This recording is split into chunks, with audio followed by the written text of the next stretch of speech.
കോഴിക്കോട് മുക്കത്ത് ഇരുവഴിഞ്ഞിപ്പുഴയിൽ കുടിവെള്ള പദ്ധതിക്ക് സമീപത്ത് സാമൂഹ്യ വിരുദ്ധർ വൻതോതിൽ പഴകിയ കോഴി അറവു മാലിന്യം തള്ളി. കാരശ്ശേരി പഞ്ചായത്തിലെ ചോണാട് പ്രദേശത്താണ് അറവു മാലിന്യം തള്ളിയത്. അസഹ്യമായ ദുർഗന്ധത്താൽ വലഞ്ഞ നാട്ടുകാർ പോലീസിൽ പരാതി നൽകി.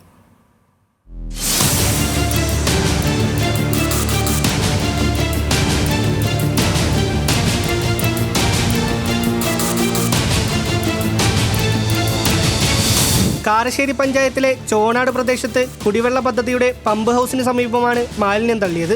പുഴയിൽ വെള്ളത്തിൽ പരന്നു കിടക്കുന്ന നിലയിലാണ് മാലിന്യം.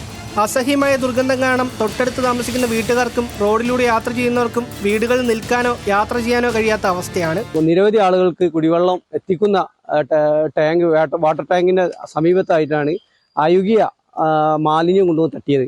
ഇതിനെതിരെ ശക്തമായ നടപടി അധികാരികൾ സ്വീകരിക്കണം.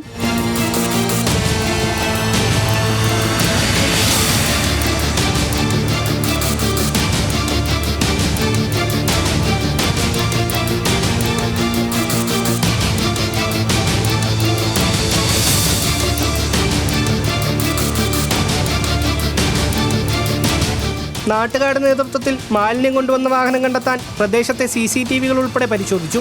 CCTV ദൃശ്യങ്ങളിൽ നിന്ന് ഒന്നിൽ കൂടുതൽ ആളുകൾ മാലിന്യം തള്ളാൻ എത്തിയെന്നാണ് വ്യക്തമാകുന്നത്.